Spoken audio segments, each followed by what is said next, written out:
For the final interview of the year, we welcome a commander in the U.S. Navy Reserve whose passion of mental health extends to so many areas with multiple offices, I just learned as well. We will dive into improving the lives of people, especially those who struggle with ADHD, anger, anxiety and depression, insomnia, trauma, and mood swings. He's the medical director for the Center of Recovery and Wellness and also works in a private practice where he's available to his clients 24/7. And I love that. I must give him a shout for being awarded the Steven Samek Award for compassionate care. His experience in psychiatry has also led him to research lithium, and I love this. We'll get a little more background on this, and low doses for preventing and reducing mental health issues. This will also be the topic of the Spotlight story at the halfway point, so be sure to stick around and to learn a little more about our guest before I bring him on. He completed his undergrad over at NYU and earned his medical degree at St. George's University Medical School. He went on for his residency at the State University of New York at Stony Brook, where he did receive this award. I'm about ready to kick this off, Dr. Gadh. How are you doing? How you doing? Thank you, Vincent. Pleasure to be here. I'm real excited to see everything you have to offer for our audience today. Again, so dedicated to his work here. I'd love to start off with just a little intro to who you are before we dive into the mental health sides of things. Sure. Well, I think you've done an exemplary job already. I got that award a while ago, but it's really important to me still, and I have it actually right next to my desk because these three chakras, the brain, compassion, and courage below, we got to sync these, right? And I think good scientists, good people have to combine all of those. We want to balance those in order to do our best for each other. At Tampa Counseling and Wellness, we want to remind you that it's okay to not be okay. Reaching out for support and asking for a little extra help can be overwhelming, but everyone deserves a safe space to heal. We're so honored to be that space for Florida residents. If you want to learn more about our services or you'd like to set up a free consultation with one of our clinicians, you can call or text us at 813-520-2807. We're looking forward to growing with you. Balancing it. Life is not go all out one area. You still have to remember to stay balanced, stay afloat. Sometimes things get challenging, but we are here to bring guests like Dr. Gadh on here just to let you know you are not alone. And with that, I want to welcome everyone back to a mental health break. My name is Vincent A. Lancy, and I am excited to bring you one more interview to end this year. I gave a great intro in the beginning, followed by him. Just so much details in there because I want to just share how dedicated he is to the world of mental health. And I mentioned it before. I want to highlight again, he's there for his patients around the clock. If you are someone who thinks that talking to someone may help you, look for someone that's around the clock. That's someone who's going to help you when you need it most. I'd now like to transition here, Dr. Gadh, to either talk about your mental health journey or what led you to this world of mental health. Thank you, Vince. I went to medical school without any idea of what kind of doctor I wanted to be. I just loved the curiosity and was really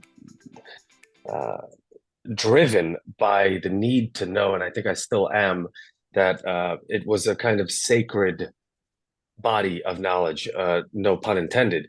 But, I think after understanding more and more of medicine and realizing how much there was still to be known about mental health and brain science, that really pulled me closer to it. And 9/11, I was there. I think that was also instrumental in seeing how I could have more of an impact in this field. So that's why I chose it. And, how it brings me today to here, I trained, as you've mentioned before, abroad and then back to New York. New York has always been my home. It's where my parents brought me when I was only a few months old. And I had to learn about psychiatry after Stony Brook right here in New York City. So I came here to Bellevue and said, look, if I can make it here, I can make it anywhere, right? They say, and I need to learn this here in this most intense collection, this compression of carbon, right? If carbon is compressed, you get a diamond. And I think if you compress people, you get diamond ideas. Mhm. just like here in New York. So that's where I learned about psychiatry, and where I also got frustrated with it when I saw the real thing, and I saw how our medicines were good enough, and Mhm. yet that wasn't good enough to me. I think it wasn't, and it still isn't. You look at the statistics in psychiatry and outcomes since when I graduated in 2003, it hasn't been getting better. And part of that is certainly macroeconomics. I definitely want to talk about that if you give me a chance, and how society affects mental health, and systems, political systems affect mental health. But we aren't doing a good job as doctors, I don't think. And that is apparent in addiction rates, suicide rates, mass violence. Uh, and that's what I was frustrated by, seeing too many medicines that were toxic, interactions. And I started to look at lithium, and I started to say, this is so effective for people with bipolar disorder, which are very sick people, but it works so well if we just get it right for them. Then why can't it work at smaller doses for people who don't have that, but still end up in hospitals, end up with bags of medicines? Can we find a lower threshold? And I started to investigate that. And Wow. really, I've been on that journey since, and it's been my niche, and it has been remarkable. And now, 15 years later, a lot of science is catching up. If you look up the term low dose lithium, most of the research is in the last 10 years. And yet it's the ancient mineral. It started the Big Bang. So, I'd love to talk more about that, and tell you, but that's in a nutshell my journey into what I do now. And by all means, I'm no zealot. I Mhm. use every medicine that is available, and yet I try to bridge holistic. I try to bridge nature and nurture, sacred and secular. We use every medicine, but I don't want to give people excessive medicine, and I want to get better than expected results. I love that, and I love just your dedication to just making sure it's best for this unique patient. After my TBI in the hospital, at first there's preventative medicines for depression, anxiety, all of these pills, and eventually I found myself living in a cloud where I had to wean myself off slowly but surely. Klonopin before bed, all these things. I said, if I take this for a little longer, I'll be reliant on this my whole life. And then I weaned off to just everything and found natural ways to improve my mental health. Exercise is my biggest go-to every single day. Exercising is what balances me out, helps me, prevents me from overthinking, I should say, and amongst so much more. But I'd love to learn from you. What are some of your favorite things to do for your mental health, Dr. Gadh? Well, look, you mentioned, some of the big ones, and by the way, when I read about your story, uh, it certainly cemented the decision to come on the show and talk to you about this, because a TBI is serious, and it is also so frequent. We think about car accidents and bike accidents. I'm a cyclist, a motorcyclist, etc. It's very concerning, right? That the chances of this. And you also mentioned Klonopin. That was one of the medicines that I was very concerned about continuing to write prescriptions for, because the more I read, the more I saw that yes, it's addictive, but it's also reducing REM sleep, and it's reducing deep sleep. And those are connected to potential dementia risk, which we now also see. So, one of the things I tell your guests is, if you are taking or frequently taking benzos or benzo analogs, it can be tough to come off of those. But by using low dose lithium, that can really assist. And whether or not you've had a TBI, to accelerate recovery and protect the brain, it's a neurotrophic mineral. To use that would be a very good idea. Uh, what do I mean by low dose lithium? By the way, look, lithium we use for bipolar disorder at about 1,000 to 600 milligrams of lithium carbonate over here. Okay. Mhm. Low dose lithium is 150 milligrams of lithium carbonate, about 10% of that from a pharmacy. But you can get even 1% of that bipolar dose from over the counter sources online, if you look that up. I have a product now called Third Element Water that is taken from water in West Texas. It's also a Okay. powder form. Now, there are other forms. I'm not here to hawk my product. I'm just here to talk about low dose lithium. but I created my product, so I know what I can give patients if they don't want the prescribed version. So there's the extremely low version, the natural version, Mother Nature one. Mhm. There's the middle ground one that I take myself because I live in New York, because I've got two kids, because I'm 45, but I want to feel 35, and because I don't want dementia, right? Because it has anti-aging properties within it. Now, too much of a good thing is not a good thing, right? Periodic table, if you take too much fluoride, iodine, even copper, potassium, you could hurt Mhm. yourself. The Right. same with lithium. Too much is bad for you. So the things that I do, well, I start with that. I take that low dose lithium myself. I I love that. I hydrate. I eat a balanced meal, which includes fiber, healthy fats, protein, and carbs. I have I to. exercise a lot, but I don't overdo it. I've got to, I think we got to remember the chakras have to be given energy, right? I've got to read and keep away toxic information from my head. So I don't watch the news, I read it, right? So I don't, bother with the talking heads. I would rather take in that information slowly, not on Twitter.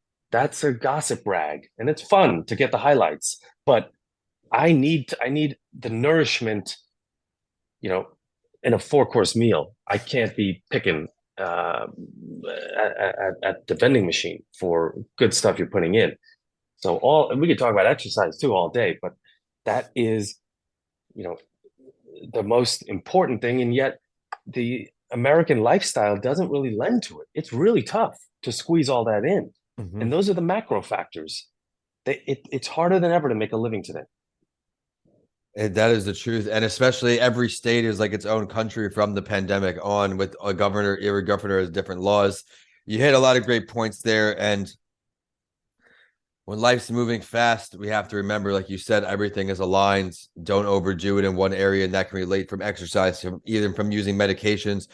Moderation sometimes is key, and I think you've hit that really, really well. And you mentioned lithium a lot. You gave our audience so much intro to lithium, all this great knowledge. I think it's a great time now to head into the spotlight story, a NAMI article that does indeed touch on excuse me, lithium. We'll have a little more background on it, and then we'll bring our lithium pro back on the show. This is just, again, to help everyone hear from someone who is, as he said, his niche in lithium. I love to bring everyone as much value as I can. So this article, I think, will align right with our guest. Lithium, he mentioned low dose, different doses to really find the right per person. What has it known to been treating? Depressed mood, feeling worthless, guilty, hopeless, loss of interest or pleasure in normal activities, sleep and eating irregularities, low energy, trouble concentrating, a wide variety here that lithium can treat, symptoms of mania, as well as feeling irritable, increased self-esteem, you name it. What is the most important information NAMI feels you should know about lithium? Bipolar disorder requires long-term treatment and commitment. Do not stop taking lithium even when you're feeling better. With input from you, your healthcare provider will assess how long you will need the medicine. Missing doses of lithium may increase your risk for a relapse in your mood symptoms. Don't stop taking or change your dose without talking to a healthcare provider first. In order for lithium to work correctly, it should be taken every day as ordered by your doctor or healthcare provider. And periodically, they may ask you to give a blood sample to make sure the appropriate level of medication your body is assessing with the side effects, such as changes in blood counts and kidney function. And before I bring back Dr. Gadh on, how should I discuss with my healthcare provider before taking lithium? I think this is great because we have one with us. Symptoms of your condition that bother you most. If you have thoughts of suicide or harming yourself, medications you've taken in the past for this condition, experiencing side effects, any psychiatric or medical problems you have, all other medications you are taking, non-medication treatments. If you're pregnant, plan to become pregnant, or are breastfeeding. If you drink alcohol or use illegal drugs, being as transparent here I see is best. Dr. Gadh, what are your takeaways from this NAMI write-up? You've already touched on a lot. Right. So, the NAMI article is really more of a list, right? It's more of the basics that you need on this mineral.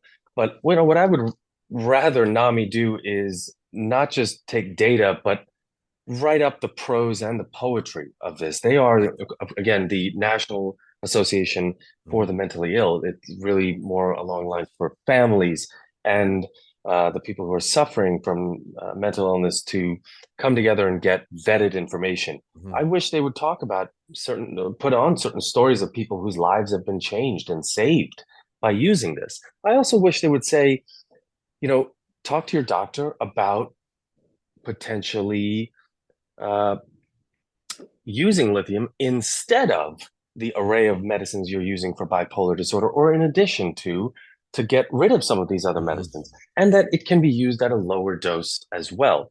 What I talk about is low dose. And even for someone who has bipolar disorder, I would probably urge them to use the minimal effective dose, because too much of this will hurt the body, just like any other element on the periodic table. And yet sometimes you need a little bit more, but you don't always need a lot. And so for low dose lithium, I would recommend your audience look that exact term up, read up about it, see that with dark suicidal thoughts, I mean, that doesn't mean you have bipolar disorder. If you've had a manic episode, yes, it may mean that that's exactly what's going on, and you've been hospitalized. Then you don't want to go back to the hospital, God forbid. You do want to find the most effective and non-obtrusive way to take something that doesn't affect your sex life or your ability to cognitively help yourself, income-wise, that doesn't affect your body extremely. You want something that you don't even realize you're taking, perhaps. That's what I wanted to try and find for my patients, is just a little extra wind at their back. Now, you still got to walk, but I want to give you that extra assistance. So a lot of my patients take, you mentioned ADHD medicine.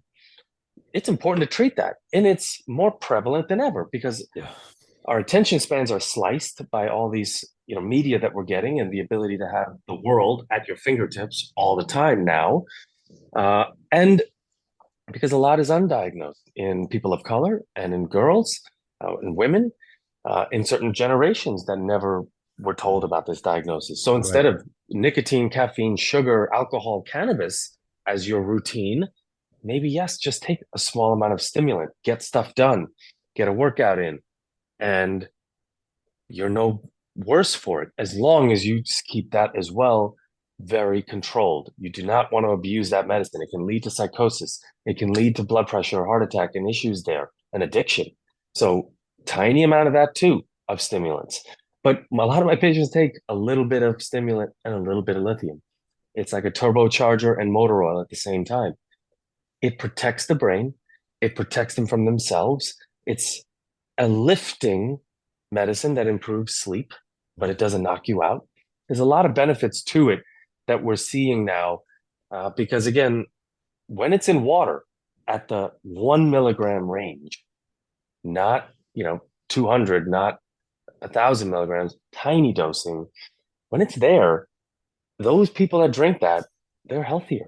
They actually live longer. Japanese study of 1 million people, lower suicide rates, lower dementia rates, lower crime rates.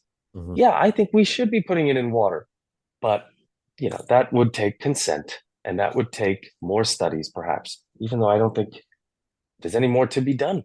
I think it's better than lead in your water. It's better than arsenic in your water or too much chloride. But anyway, that's, I think with lithium, you look up the term low dose, you see a different array of research and articles that have been written about it. And it is not meant to be a substitute. It's meant to be a supplement. It's meant to assist people from a variety of conditions that are going on, and even prevent very, dangerous conditions about sleep and dementia that are likely as we age. I'm very glad that you're able to give so much value coming off that right up there, and just firsthand testimonials of what lithium does for some people. And I guess you've really just encouraged me to do more research on it as well. And just, you always want to be protecting our brain, and dementia. I witnessed my grandmother have it. Is a scary, scary thing to to witness. And if there's ways to prevent that, I think everybody would love to learn more about that. So thank you for all you've just provided there, Dr. Gadh. But say someone is struggling right now. They're not on lithium or they're not on any medications. They're just going through a real tough time. Things aren't going their way. What is some advice you would offer them? Well, first, I think let's look at the brain and the mind as the body, right? They are connected. So if you were struggling physically, you might be more inclined to say, let me get some help with this. I don't want to limp. I don't want to be in this pain. What can I do? You wouldn't be ashamed about it. Right. I think the same can apply here. I first want to destigmatize, right? That this last 2 years has been the toughest, perhaps, in our generation, in between safety and freedom, as you said, with states. Some were too far into the safety zone. Some were too far into the freedom zone. So either it's your money or your life. And in this country, everyone suffered the loss of both, okay, in different places. So it's been a tough time. And I think there's more access to mental health than ever before using digital means. So tiptoe into it and just realize that you're not, weak for looking for help. You're about to get stronger because of that help. And I've had injuries, physical injuries. I've wanted to talk to people because I'm a psychiatrist, but I need to know what it's like to sit on this side of the couch, right? Otherwise, I'm not as effective. So I think if you first just say, it's okay, let me see what my options are, whether it's your sacred connections at church and temple, whether it's trusted individuals, whether it's Googling but confirming, okay, whether it's making a digital appointment. And if you've done all that and you're still not where you want to be, then okay, consider medicines. If low-dose lithium seems a little too out there, a little too naturopathic, etc., you can try a standard medicine. And understand that they're just kind of like crutches. Okay. You'll use them for a while. Hopefully you'll find a combination and/or doctor and provider that holds your hand through this and it works well for you. If it doesn't, we can make adjustments like with any physical treatment. So understand that the last thing, I think the first is destigmatize. The first is that if we do this right, treatment works. I refuse to say there's intractable mental illness, that it doesn't get better. It does. It gets better. It can get better. And it will get better thanks to conversations like this. And you mentioned something before, the digital era. We have a lot of information in our hands, but I think part of the problem with that is that there is a lot of incorrect information out there, which is why this show really pushes me to keep going, among many other reasons, because I really want to let everyone know they're not alone. On your darkest day, someone else has been in that dark day. We're going to help you together. But for that reason, we want to help people the best we can, and we want to do our parts as mental health advocates to put the right information in front of you. And I think that we need to now plug your website, plug everything you do, so that way we can get some of that right information into the hands of everyone listening in. How can we find more about you, Dr. Gadh? Thanks, Vincent. Well, I think if you go to Third Element Water, there's two places, right? If you look my name up, you look up low-dose lithium, you'll see my website. Third Element Water is a good place, and it's not just because that's my product, but because it includes the scientific articles that you'd find if you Googled. So you go to thirdelementwater.com, or you can just type in my name, Dr. Gadh, lithium. You'll probably find me, Gadh. You'll find my website, sudhirgadhmd.com. You can look up the term low-dose lithium. You can find me on Twitter, the gossip rag I was mentioning, but it's also a forum for hopefully good things in the future at Gadzilla. Okay. So GADHZILLA. So I'm happy to talk with people. On Instagram, the same, Third Element Water. But I have conversations following great podcasts like this that reach a wide variety of people. And I don't say things that are different. I work with them where they are, and by adding a little bit of you know, enlightenment about what is available that they may not be aware of, and some lifestyle adjustments that come easier once you add low dose lithium, like stopping or reducing cannabis use, reducing alcohol, smoking and vaping, turning that down. Right? We want to be good to our brains too, but I know we can't be monks. Okay, we just have to find a way to celebrate and not medicate. I think With that these things. we're constant works in progress. Everyone out there, baby steps in the right direction. And I think this episode is going to provide a lot of tools for you to do just that. Remember, I am at Vincent A. Lancy, and the show is at A Mental Health Break, hashtag A Mental Health Break, as we kind of been condensing everything to my page. It's just been very hard to keep up with all these pages I've learned over the last year, and I don't want to keep letting everyone down on the social media front. So stay tuned for the YouTube preview to this episode. Be sure to head to the YouTube channel, Vincent A. Lancy, get some behind the scenes footage from today's show. And with that, I want to thank you for tuning in for this year of episodes. 2022 is filled with mental health advocates every single week. And next year, we're going to keep it going. Dr. Gadh, I wish you a happy holiday season, happy new year, and thank you for tuning in with us. Thank you, sir. Pleasure to be here.